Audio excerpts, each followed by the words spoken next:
I was not expecting this. I have to stop the build.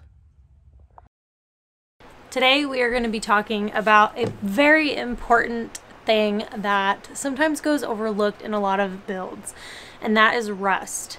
Some people ask me why I bothered to take the floor out and why not just keep it in since it was in fairly good shape. And a part of the answer to that question, in my opinion, is you never know what it looks like underneath that floor. So even if it looks fine, there might be rust under there. Fortunately for me, in this back area, there wasn't a whole lot of rust, and that was a plus. But as I was working on treating that rust, coming up into this area underneath this mat, I'm finding that there's a little bit under here. So I'm actually going to take up this plastic mat and check it out underneath that, clean it up, treat any rust that I find, and just make sure that it's good to go. Another reason why I think it's good to pull the floor up is just because there was so much dust and old screws and just a lot of stuff that was underneath it, and I personally would I would rather have a clean slate than build over all of that old nasty stuff that, I mean, this is a 2006, it's pretty old. That being said, I do have a spot on the door that is rusted that I want to treat, so that's what we're going to be working on today.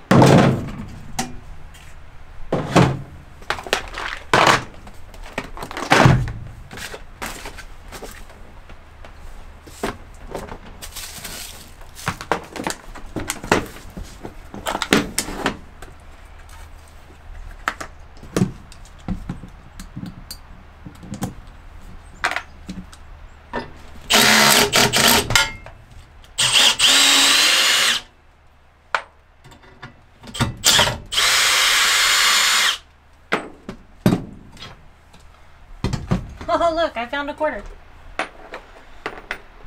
35 cents richer, my friends. Got a pen, a pencil, a screw, some other trash, a bolt, a rock, paper clip.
So I started doing the prep for the rust prevention, and I stopped, and I haven't been out here in a couple days to look at the van because it's been raining, and I also wanted to make sure that there's no leak points, but because there's a couple rust spots, I figured there might be, and there is. I don't know where the water is coming from, but I feel like it's quite a bit, and I have to figure that out before I can move on as far as the build goes, because there's no point in building this out if I can't figure out where that leak is coming from.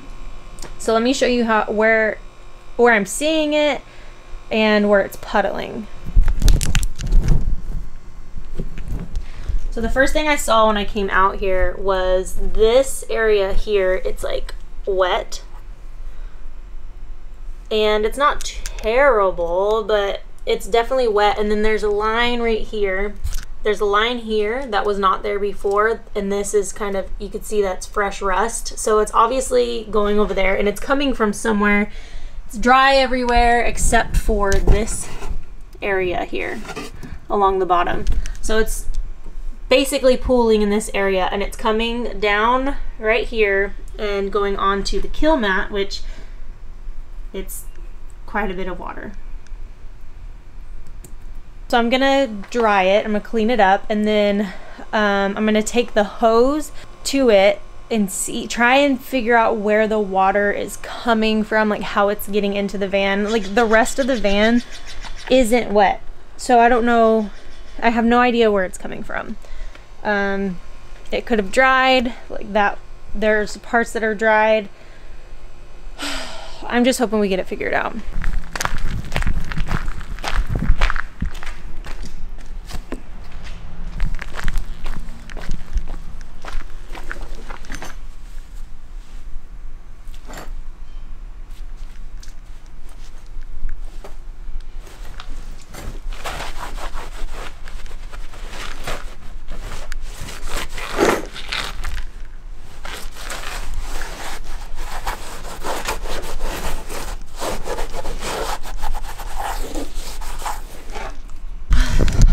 Okay, so Isaac has the hose. He's gonna hose down the roof, the front of the van, and I'm gonna try and see if I can find a leak point. Here we go.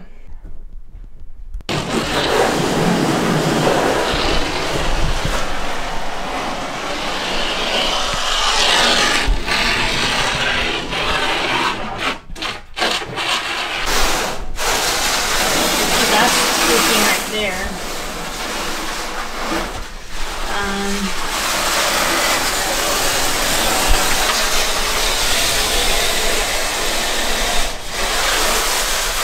That's not a big deal, but that's not what's causing the leak in the front.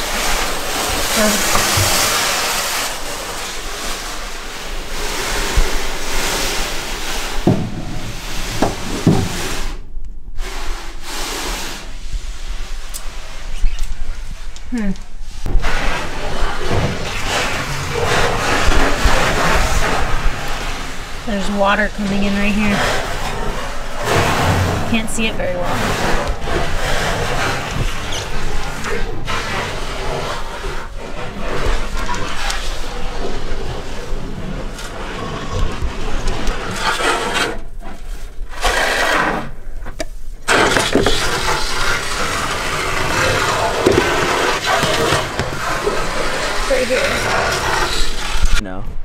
So we were spotting it, and he sprayed different parts, and when he sprayed right here, it started pooling really hard, so we think it's the door seal. Okay, so I showed you guys when he was spraying the water on there that it was leaking right here and coming down and pouring right here. There is rust on the bottom of this door, and I'm assuming that's why, but if you look, there is nothing there. So it's got to be coming from the door handle and then leaking and coming down this way. So we're definitely going to have to take the door handle off and fix the seals there, as well as treat the rust on the bottom of that, which I was already planning on doing. And then up here where we showed you it's leaking from, it's the door sills. So basically my plan was to treat the rust, get that done so that I could start on the subfloor. Where I'm at right now is I cannot start on the build until the rust is treated and until any leaks are fixed. So that kind of puts me at a stopping point right now, because there's not much else I can do. I have to fix these leaks.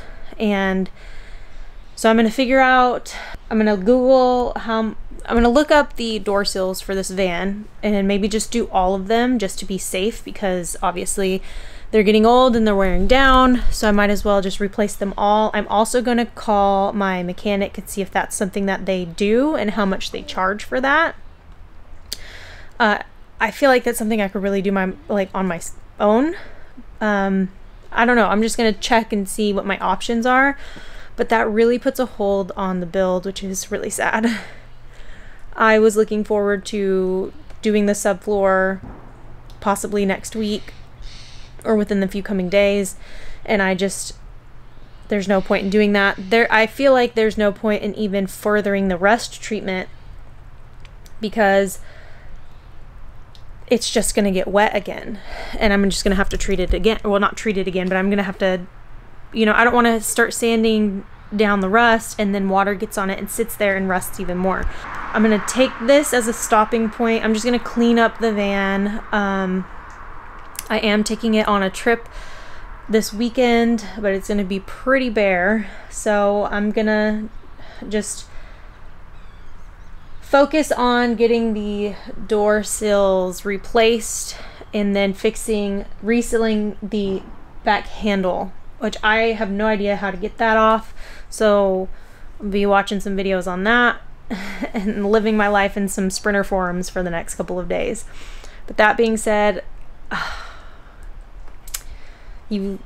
this is just a part of the build process. Like, you got to make sure you take the right steps to make sure that you're doing everything correctly, so that you're not having mold and leaks and water come in your van. If I had not addressed this and just did it anyways, I would have gotten water and moisture all up underneath my subfloor, and it would have caused mold and eventually would have just ruined the build, and that would be just a waste of time and a waste of money. So doing it right, even if it pushes you back on your build, like, you just want to make sure that you do it right. That being said, I'm really sad. I was looking forward to diving into like the build, but it is what it is. I want to make sure that it's done right. That's what's most important to me. I want this van and this build to last a long time. We're going to be traveling across the country, so that's a main priority for me. Side note, exciting news, I did get my solar. I have a mega 250 watt solar panel from Rich Solar. I'm really excited about this. It will hang off just a little bit on each side of the van, but it's a lot of solar and it's just one panel, which is what I wanted, and it fits perfectly between the two fans. And this mat it's got a big hole in it, so I'm trying to find a replacement for that online. I found a couple, but I don't know, we'll kind of see how that goes too. I got my swivel seat. I've got a lot of things that I'm excited to get done, but like I said, we can't move on and we can't move forward until we fix the leaks so that we make sure we're not adding more rust and mold and moisture in there. So that's unfortunate, but that's where we're at. And as of right now, I'm gonna have to stop the build and try and figure out a solution for what is going on with the van right now. So if you guys want to follow along on this van build journey, make sure that you subscribe to the channel and hit your notification bell, and I will see you guys on the next video, and hopefully we will be finding solutions and not more problems.